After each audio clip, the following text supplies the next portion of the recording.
9월 15일 월요일 예수님의 발자취를 따라 한 아이가 주일에 교회를 다녀온 뒤 온종일 엄마 뒤를 쫓아다녔습니다. 엄마는 아이가 무슨 장난을 치나 싶어 귀엽게 보았습니다. 그런데 어딜 가도 아이가 졸졸 쫓아다니다 보니 집안일을 제대로 할 수가 없어 점점 화가 났습니다. 결국 참지 못한 엄마가 아이에게 화를 냈습니다. 방에 가서 놀라고 했는데도 왜 말을 듣지 않고 엄마 뒤를 쫓아다니니? 그러자 아이가 뜻밖의 대답을 했습니다. 오늘 교회에서 선생님이 예수님의 발자취를 따라가야 한다고 가르쳐 주셨어요. 그런데 아무리 찾아도 예수님의 발자국이 보이지 않아서 가장 사랑하는 엄마의 뒤를 쫓아다녔어요. 아이의 이 대답은 순간 엄마의 마음을 멈추게 했습니다. 아이는 누구보다 가깝고 사랑하는 엄마의 모습을 통해 주님을 경험하고 있었던 것입니다. 성경을 통해 주님을 만난 우리는 다시 말씀이 가르치는 대로 주님의 발자취를 따라갑니다. 그러나 말씀도 알지 못하고 주님을 만나지 못한 사람들은 가장 가까이에 있는 크리스천, 바로 우리들의 삶을 통해 예수님이 어떤 분인지를 경험합니다. 동행하는 사람은 말보다 더 깊은 삶의 향기로 복음을 전하고 삶 가운데 저절로 복음의 향기를 세상에 내뿜습니다. 오늘의 말씀하시되 나를 따라오라. 내가 너희를 사람을 낚는 어부가 되게 하리라 하시니. 오늘의 만나. 우리의 삶이 예수님을 보여주는 산편지가 되어야 합니다. 매일 주님의 발자취를 따라가는 제자의 삶을 살아가십시오.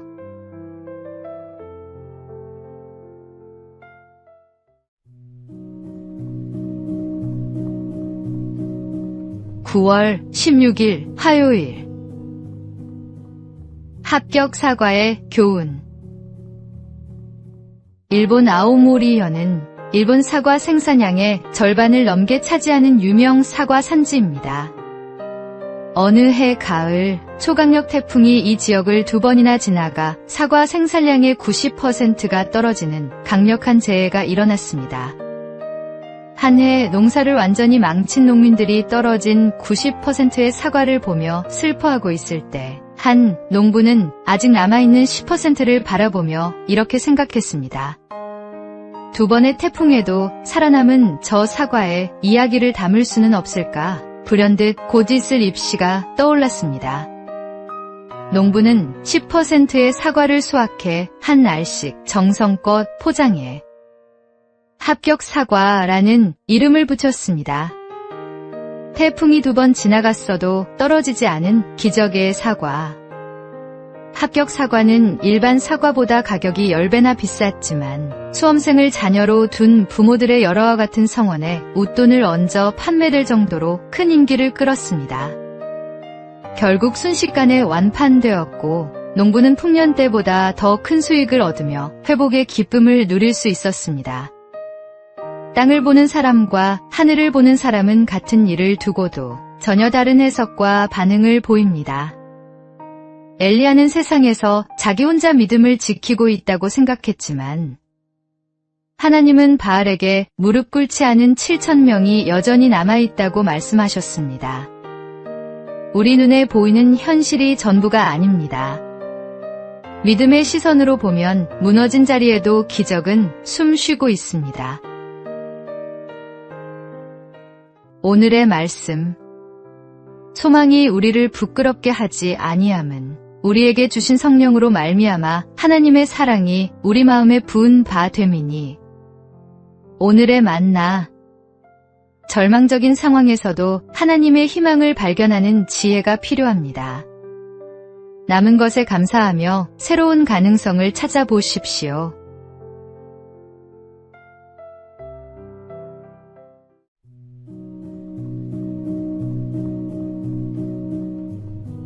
(9월 17일) 수요일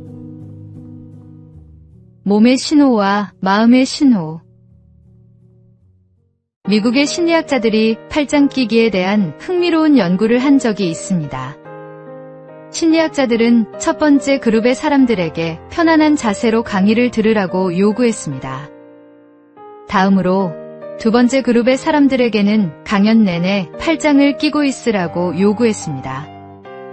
강의가 끝난 후 강연 내용을 얼마나 잘 기억하는지 테스트를 해봤습니다. 결과는 충격적이었습니다. 팔짱을 낀 사람들이 38%나 더 내용을 기억하지 못했습니다. 팔짱 하나 때문에 이런 결과가 일어난다는 걸 믿지 못한 심리학자들은 몇 달 뒤 다시 1,500명을 대상으로 같은 실험을 진행했습니다. 하지만 결과는 마찬가지였습니다. 팔짱을 끼고 강연을 들은 사람들은 내용을 더 기억하지 못했고 강사에 대한 이미지도 부정적으로 느꼈습니다. 몸의 자세 하나가 집중력과 감정에 얼마나 큰 영향을 미치는지 보여주는 결과였습니다. 마음의 신호는 결국 몸의 신호로 이어집니다. 예배를 드리고 찬양을 드릴 때 우리의 몸의 신호는 어떻습니까? 간절히 은혜를 구하는 마음으로 누구보다 일찍 와서 앞자리부터 앉습니까?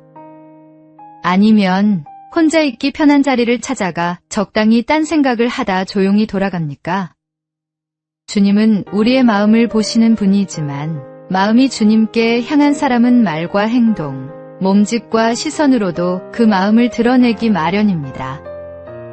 예배의 태도는 곧 마음의 방향을 말해줍니다. 오늘의 말씀. 하나님은 영이시니 예배하는 자가 영과 진리로 예배할지니라.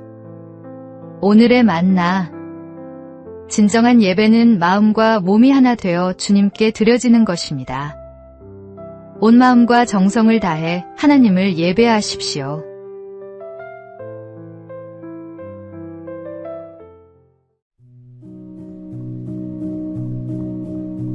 (9월 18일) 목요일. 교만의 5가지 가면. 한 베스트셀러 작가가 말한 교만의 5가지 가면입니다. 첫째, 두려움이라는 가면입니다. 강하고 담대하게 하나님의 일을 진행하지 못하고 두려워 피하는 것이 교만입니다. 순종보다는 회피를 택하는 마음 속 깊은 뿌리에 교만이 자리 잡고 있을 수 있습니다. 둘째, 게으름이라는 가면입니다. 마땅히 해야 할 주님의 일을 미루고 있다면 이것 또한 교만입니다.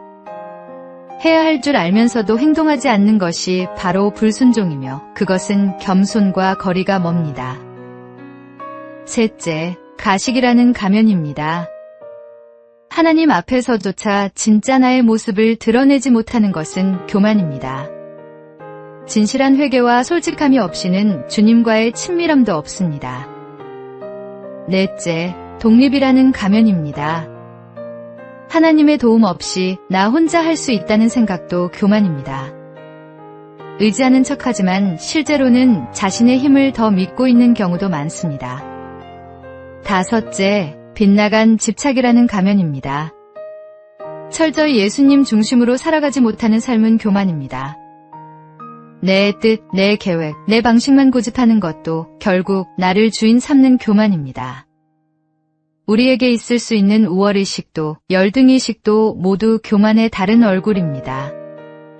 끝까지 겸손하셨던 주님처럼 매일 나를 낮추며 주님을 진정한 주님으로 섬기십시오. 오늘의 말씀. 교만은 패망의 선봉이요 거만한 마음은 넘어짐의 앞잡이니라. 오늘의 만나. 교만은 다양한 모습으로 우리를 속입니다. 겸손한 마음으로 자신을 돌아보며 주님 앞에 낮아지는 삶을 살아가십시오.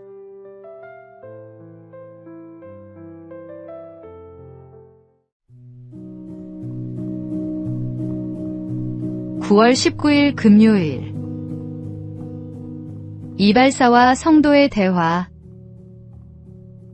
한 성도가 빈민가에서 전도를 하고 있었습니다. 거리에서 열심히 복음을 전하는 성도를 본 이발사가 문 밖으로 나와 말을 걸었습니다. 이보시오, 하나님이 정말로 살아계신다면 저 사람들이 왜 저렇게 가난하게 사는 겁니까? 차라리 돈이나 한 푼 주는 게 더 도움이 되지 않겠소? 이 말을 들은 성도가 한 행인을 가리키며 물었습니다.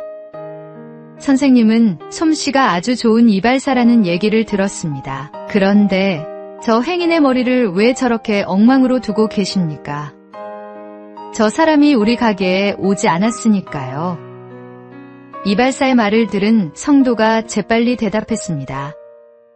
하나님도 같은 심정이십니다. 이 거리에 어떤 사람이라도 하나님을 찾아와 기회를 드리기만 한다면 세상 누구보다 멋지게 들어 사용하실 것입니다. 무디가 시카고 빈민가에서 복음을 전하던 중 실제로 있었던 일입니다. 하나님은 지금도 그분을 찾는 이에게 기꺼이 다가가십니다. 우리의 삶을 하나님께 온전히 드리기만 하면 하나님은 우리의 출신과 능력을 묻지 않고 거룩한 복음의 도구로 기꺼이 사용하십니다. 혹시 나의 출신과 능력으로 인해 사명을 주저하고 있다면 나를 만나주신 주님이 나를 또한 사용해 주실 것이라는 믿음으로 용기를 얻으십시오. 하나님께 쓰임받기 위해 필요한 것은 완벽함이 아니라 순전한 헌신입니다. 오늘의 말씀. 그러므로 너희는 가서 모든 민족을 제자로 삼아 아버지와 아들과 성령의 이름으로 세례를 베풀고. 오늘의 만나. 하나님은 우리의 조건을 보지 않으시고 헌신하는 마음을 보십니다. 나의 모든 것을 주님께 드리는 충성된 일꾼이 되십시오.